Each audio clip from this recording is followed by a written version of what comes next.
ओम शांति। आज के बाबा के साकार माँ वाक्य हैं 2 नवंबर 2020। आज बाबा ने सारी मुरली के सार में कहा, मीठे बच्चे, यह पुरुषोत्तम संगम युग है। पुरानी दुनिया बदल अब नई बन रही है। तुम्हें अब पुरुषार्थ कर उत्तम देवता पद पाना है।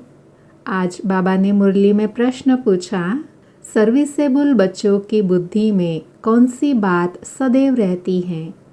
तो बाबा ने उत्तर दिया, उन्हें याद रहता है कि धन दिए धन ना खोटे, इसलिए रात दिन नींद का भी त्याग कर ज्ञान धन का दान करते रहते हैं, थकते नहीं।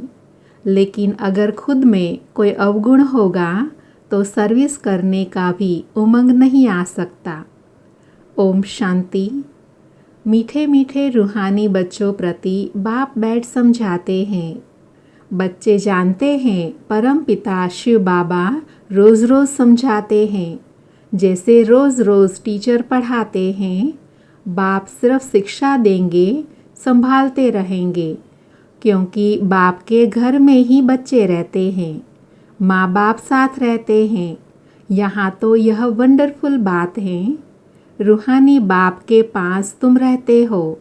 एक तो रूहानी बाप के पास मूल वतन में रहते हो, फिर कल्प में एक ही बार बाप आते हैं बच्चों को वर्षा देने व पावन बनाने, सुख व शांति देने। तो ज़रूर नीचे आकर रहते होंगे संगम पर। इसमें ही मनुष्यों का मुंजारा है। गायन भी हैं, साधारण तन में प्रवेश करते हैं। अब साधारण तन कहाँ से उठकर तो नहीं आता, ज़रूर मनुष्य के तन में ही आते हैं। सो भी बताते हैं, मैं इस तन में प्रवेश करता हूँ। तुम बच्चे भी अब समझते हो, बाप हमको स्वर्ग का वर्षा देने आए हैं। ज़रूर हम लायक नहीं हैं, पतित बन गए हैं। सब कहते भी हैं, हे पतित पावन आओ, आकर हम पतितों को पावन बनाओ। बाप कहते हैं, मुझे कल्प कल्प पतितों को पावन करने की ड्यूटी मिली हुई है। हे बच्चों, अब इस पतित दुनिया को पावन बनाना है। पुरानी दुनिया को पतित, नई दुनिया को पावन कहेंगे। गोया पुरानी दुनिया को नया बनाने बाप आए हैं। कलयुग को तो कोई भी नई दुनिया नहीं कहेंगे। यह तो समझ की बात है ना। कलयुग है पुरानी दुनिया। बाप भी आएंगे ज़रूर पुराने और नए के संगम पर। जब कहाँ भी तुम यह समझाते हो तो बोलो, यह पुरुषोत्तम संगम युग है, बाप आया हुआ है। सारी दुनिया में ऐसे कोई मनुष्य नहीं जिनको यह पता हो कि यह पुरुषोत्तम संगम युग है। ज़रूर तुम संगम युग पर हो तब तो समझते हो। मुख्य बात है ही संगम की, तो पॉइंट्स भी बहुत ज़रूरी हैं। जो बात कोई नहीं जानते वह समझानी पड़े, क्योंकि बाप ने कहा था यह ज़रूर लिखना है कि अब पुरुषोत्तम संगम युग है। नए युग अर्थात सतयुग के चित्र भी हैं। मनुष्य कैसे समझे कि यह लक्ष्मी नारायण सतयुग नई दुनिया के मालिक हैं? उनके ऊपर अक्षर ज़रूर चाहिए, पुरुषोत्तम संगम युग। यह ज़रूर लिखना है, क्योंकि यही मुख्य बात है। मनुष्य समझते हैं कलयुग में अभी बहुत वर्ष पड़े हैं, बिल्कुल ही घोर अंधियारे में है। तो समझाना पड़े, नई दुनिया के मालिक यह लक्ष्मी नारायण हैं। यह है पुरानी दुनिया, कलयुग। तुम कहते हो इस समय राज्य की स्थापना हो रही है। गीत भी है, नवयुग आया कि आया, अज्ञान नींद से जागो। बाबा वह गीत याद करा रहे हैं, जाग सजनिया जाग, अब नवयुग आया कि आया। यह तुम जानते हो अब संगम युग है। इनको नवयुग नहीं कहेंगे, संगम को संगम युग ही कहा जाता है। यह है पुरुषोत्तम संगम युग, जबकि पुरानी दुनिया खत्म हो और नई दुनिया स्थापन होती है। मनुष्य से देवता बन रहे हैं, राजयोग सीख रहे हैं। देवताओं में भी उत्तम पद है ही इन लक्ष्मी नारायण का। यह भी है तो मनुष्य, इनमें देवी गुण है, इसीलिए देवी देवता कहा जाता है। सबसे उत्तम गुण है पवित्रता का। तब तो मनुष्य देवताओं के आगे जाकर माथा टेकते हैं। यह सब पॉइंट्स बुद्धि में धारण उनको होंगी जो सर्विस करते रहते हैं। कहा जाता है धन दिए धन ना खुटे। बहुत समझानी मिलती रहती है। नॉलेज तो बहुत सहज है, परंतु कोई में धारणा अच्छी होती है, कोई में नहीं होती है। जिनमें अवगुण है वह तो सेंटर संभाल भी नहीं सकते हैं। तो बाप बच्चों को समझाते हैं, प्रदर्शनी में भी सीधे सीधे अक्षर देने चाहिए। पुरुषोत्तम संगम युग तो मुख्य समझानी चाहिए। इस समय पर आदि सनातन देवी देवता धर्म की स्थापना हो रही है। जब यह धर्म था तो और कोई धर्म नहीं था सतयुग में। यह जो महाभारत लड़ाई है उनकी भी ड्रामा में नोंद है। यह भी अभी निकले हैं, अर्थात दूसरे धर्म भी अभी निकले हैं। आगे थोड़े ही थे सतयुग त्रेता में। 100 वर्ष के बाद सब खलास हो जाते हैं। संगम युग को कम से कम 100 वर्ष चाहिए ना। सारी नई दुनिया बननी है। न्यू दिल्ली बनाने में कितना वर्ष लगता है, तो सतयुग बनाने में बाबा कहते हैं 100 वर्ष तो चाहिए।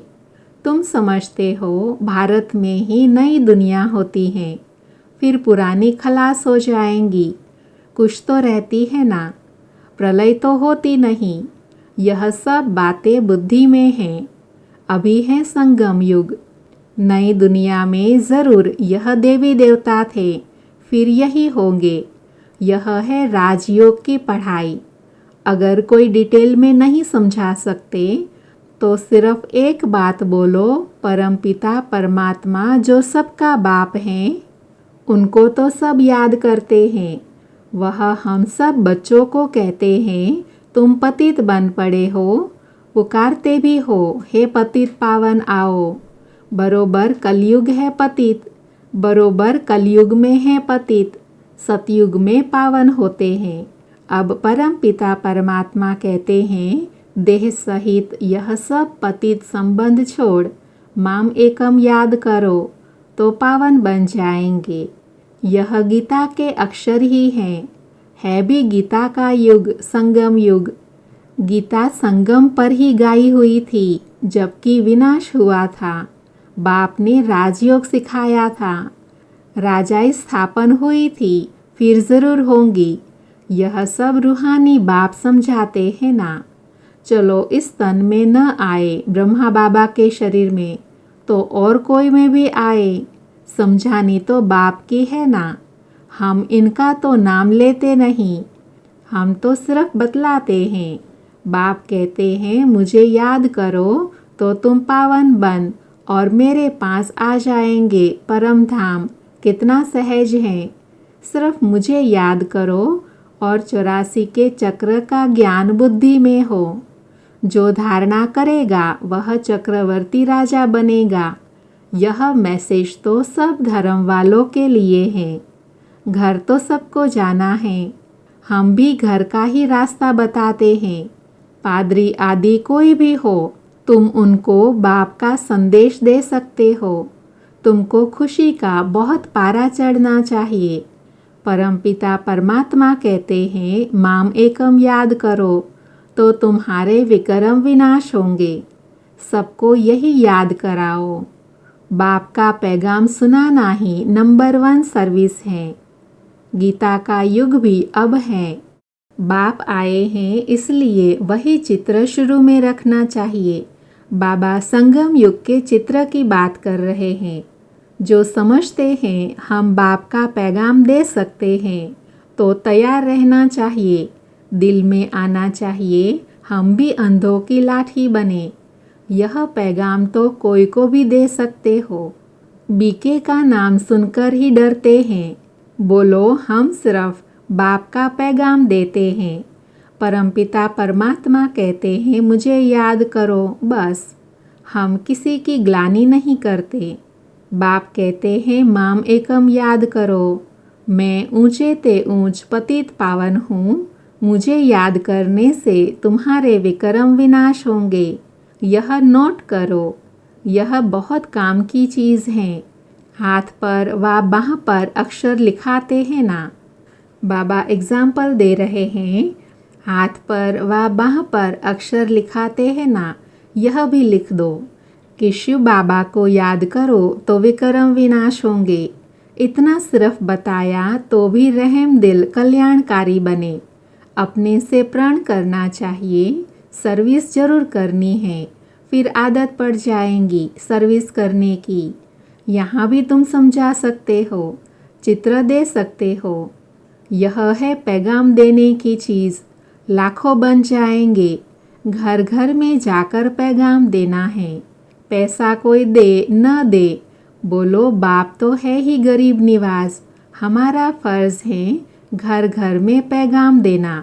बाबा यहाँ जब हम चित्र देते हैं, उसके कोई पैसे दे या न दे उसके लिए बता रहे हैं।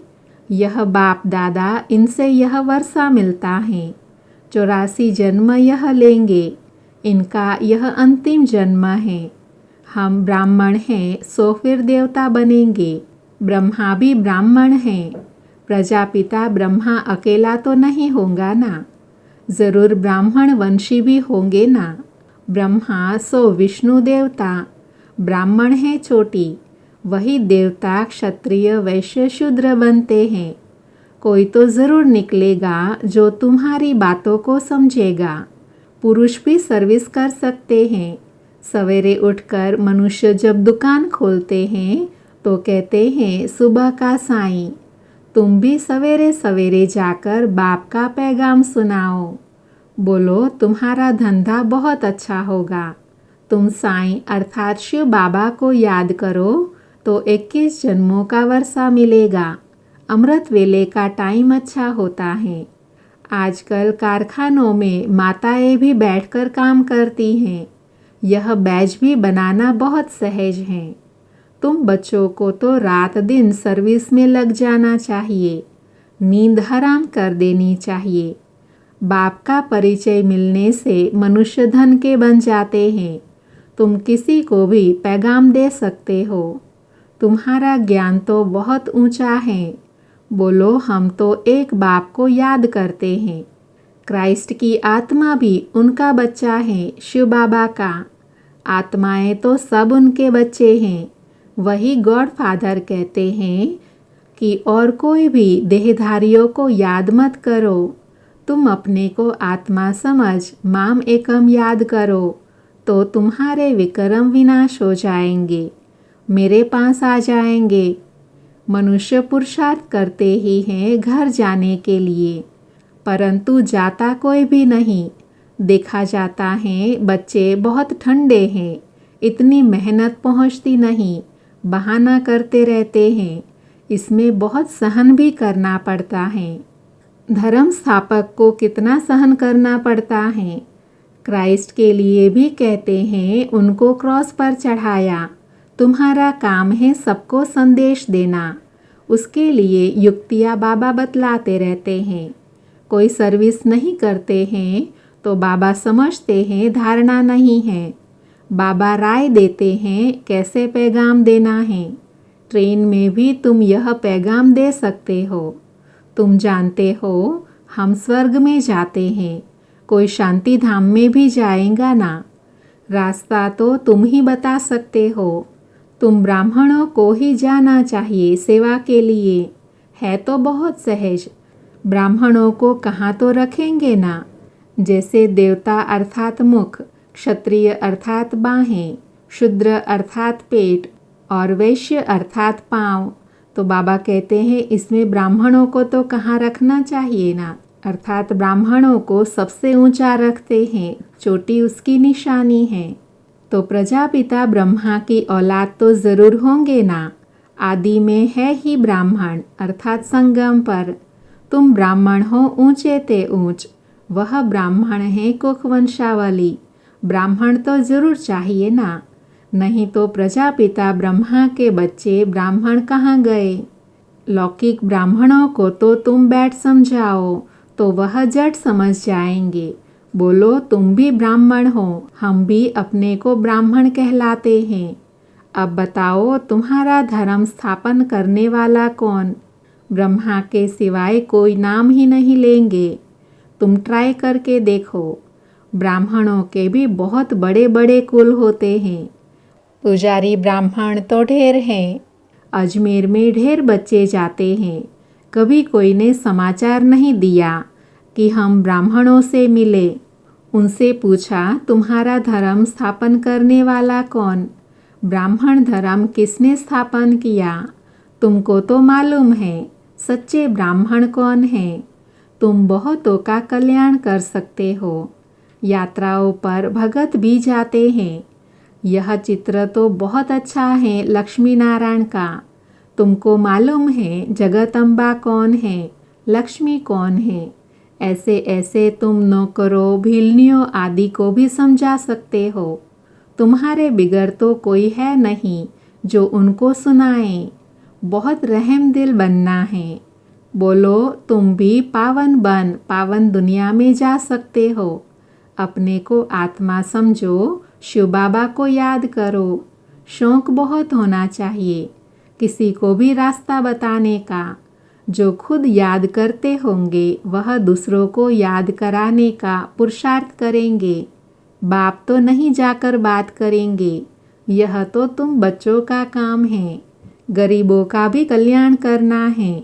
बेचारे बहुत सुखी हो जाएंगे। थोड़ा याद करने से प्रजा में भी आ जाए वह भी अच्छा है। यह धर्म तो बहुत सुख देने वाला है। दिन प्रतिदिन तुम्हारा आवाज़ ज़ोर से निकलेगा।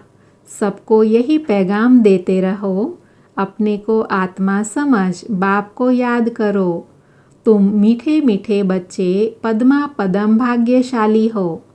जबकि महिमा सुनते हो तो समझते हो, फिर भी कोई बात की फिक्रात आदि क्यों रखनी चाहिए।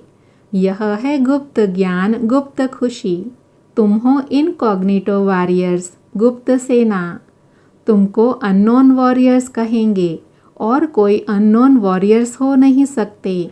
और कोई अननोन वॉरियर्स हो नहीं सकते अर्थात गुप्त सेना हो नहीं सकती। तुम्हारा दिलवाड़ा मंदिर पूरा यादगार है। दिल लेने वाले का परिवार है ना। महावीर महावीरनी और उनकी औलाद, यह पूरा पूरा तीर्थ है। काशी से भी ऊंची जगह है।